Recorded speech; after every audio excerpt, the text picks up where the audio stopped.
Shoot! Shoot him!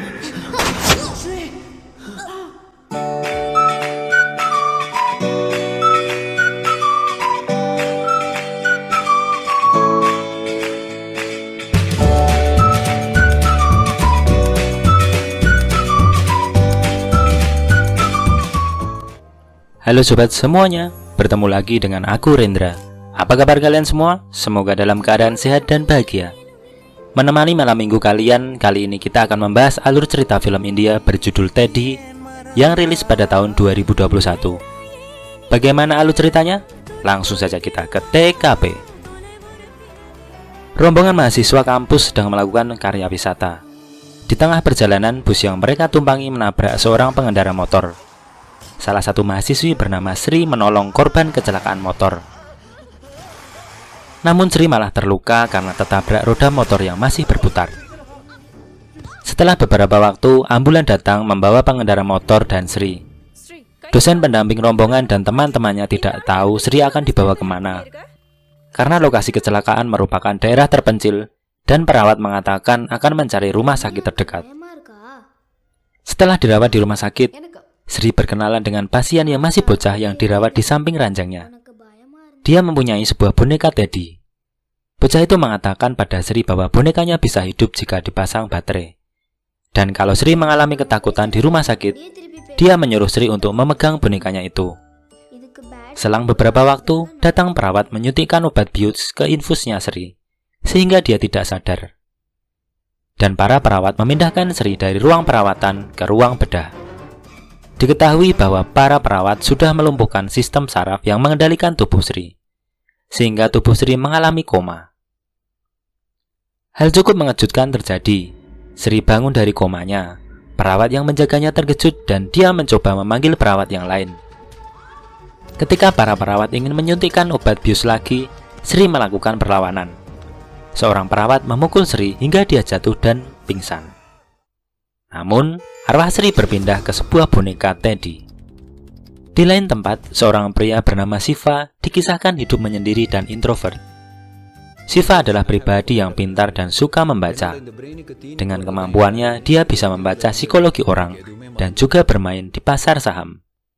Dengan segala kesuksesannya, Siva memilih untuk hidup sendiri. Bahkan ketika kedua orang tuanya membawanya ke psikolog, Siva malah membuat pernikahan psikolog tersebut dibatalkan karena terpengaruh oleh ucapan Siva. Selain membaca untuk menambah pengetahuan, Siva juga melatih dirinya dengan kemampuan fisik seperti bela diri, memanah, dan menembak. Dalam sebuah kereta yang dinaikinya, Siva menjumpai seorang wanita yang diganggu oleh beberapa pria. Siva menyuruh wanita itu untuk duduk di sebelahnya. Para pria tidak terima dan mengeroyok Siva. Dengan keterampilan bela diri yang dipelajarinya secara autodidak, Siva menghajar para pria itu. Di dalam kereta, boneka Teddy yang merupakan penjelmaan Sri melihat kejadian itu. Sri kemudian mengikuti Siva sampai rumahnya, berharap Siva bisa menolongnya. Ketika bangun tidur, Siva heran, bisa-bisanya ada boneka Teddy ada di kamarnya dan bonekanya bisa bicara. Siva sempat menganggap dirinya gila dan memanggil temannya. Sri kemudian meminta bantuan Siva untuk mengantar ke rumah pacarnya yang bernama Rishi. Namun saat sampai rumah Rishi, si Rishi sedang asik dengan wanita yang lain. Hancur sudah hati Sri karena pria yang dianggapnya akan melakukan semua hal untuk dia hanya seorang pembohong. Siva lalu membawa Sri ke rumahnya Sri karena bingung mau dibawa kemana. Di dalam rumahnya Sri, Siva melihat foto Sri di atas altar yang menandakan Sri sudah meninggal dunia. Kondisi rumah cukup sepi. Itulah yang membuat Siva penasaran. Ketika membuka kamar, terlihat ayah Sri sedang berusaha bunuh diri dengan menggantungkan diri. Siva dan temannya berhasil menggagalkan rencana itu. Siva mengatakan jika putrinya masih hidup dan dia berjanji akan mengembalikan putrinya, namun butuh waktu. Pada suatu waktu, psikolog yang membatalkan pernikahannya menemui Siva dan ingin menjalin hubungan dengannya. Teddy saat itu mengerjai psikolog itu hingga orangnya tidak nyaman dan pergi dari rumah Siva. Seiring berjalannya waktu, Siva menghabiskan hari-harinya bersama Teddy. Mereka akhirnya menjadi sahabat. Bahkan Siva membawa boneka itu kemanapun dia pergi. Siva lalu menanyai di mana Sri pernah dirawat. Namun tidak ada informasi yang diingat Sri. Hanya detil-detil umumnya saja yang diingat Sri. Berbekal itu, Siva membawa Sri ke sebuah rumah sakit. Sri mampu mengenali salah satu perawat di sana dan berusaha mengambil kartu identitasnya untuk menemukan di mana tubuhnya disimpan. Para perawat yang mengetahui keberadaan Siva dan Teddy masuk ruang perawatan tanpa izin, kemudian mereka mengeroyok Siva.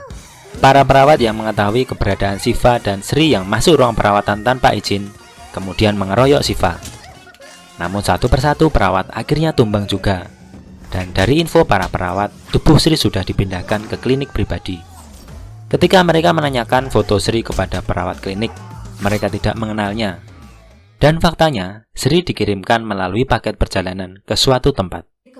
Berbekal info dari barcode yang ditemukan di rumah sakit tempat Sri pertama kali dirawat, Siva memasukkan Teddy ke dalam kotak paket dan mengirimkan sesuai informasi barcode yang dia dapatkan. Siva memberi Sri HP untuk berbagi lokasi keberadaan Sri. Sementara Siva akan mengikuti lokasi Sri. Namun sayang, Siva kehilangan jejak Sri karena Sri sudah terlanjur dibawa dengan kapal peti kemas yang kemungkinannya akan singgah di 10 negara. Setelah melalui perjalanan panjang, Sri ternyata dibawa ke luar negeri, yaitu ke Azerbaijan. Terlihat beberapa orang mengemasi paket yang dikirim bersama Sri. Ketika Sri ingin menghubungi Siva, HP-nya tidak ada sinyal karena berada di luar negara. Sri lalu memfoto beberapa pria yang membawa paketnya serta plat mobilnya. Diketahui mereka adalah kelompok geng di Azerbaijan dan memiliki ciri khas ada tato di tangan mereka. Siva akhirnya berhasil sampai Azerbaijan dan berkenalan dengan seseorang yang membantunya. Sri akhirnya bisa ditemukan dan mereka mendatangi markas geng yang diduga sebagai oknum penjual tubuh wanita. Sampai di markasnya, Siva sudah dihadang beberapa anggota geng dan perkelahian tidak dapat dihindarkan lagi. Melalui salah satu anggota geng, Siva mendapatkan info siapa otak di balik kegiatan itu. Siva akhirnya berhasil menemukan salah satu orang penting di geng itu bernama Haris. Menurut pengakuannya, mereka tidak menjual gadis, tetapi mereka menjual organ tubuh hidupnya. Namun orang itu ternyata hanya orang yang dibayar di Bitcoin, dan dia tidak tahu persis siapa sebenarnya orang yang menjalankan kegiatan jual beli organ itu. Melalui Haris, Siva dibantu untuk menemukan siapa penerima selanjutnya dari paket tubuh gadis yang diculik. Ketika Haris mengantarkan paket, Sri sengaja dimasukkan ke dalam mobil ambulan, sehingga nanti Sri bisa memberitahu lokasi akhir dari paket. Sri akhirnya dibawa menuju markas penyimpanan tubuh wanita, dan ada sekitar 70 tubuh wanita disimpan di sana. Seorang wanita bernama Sarah, penanggung jawab komunikasi dengan pemerintah lokal, membantu Siva. Siva akan berpura-pura sebagai orang yang membutuhkan donor ginjal, sehingga mereka akan terhubung dengan sindikat ilegal penjual organ itu. Namun sayang, Siva malah ikut diculik oleh penjual organ itu, dan Sarah juga terbunuh oleh orang kedutaan India sendiri. Sri kemudian kembali ke lokasi di mana biasanya ambulan menjemput paket dan berhasil mengikuti ambulan sampai ke tempat penampungan paket sementara.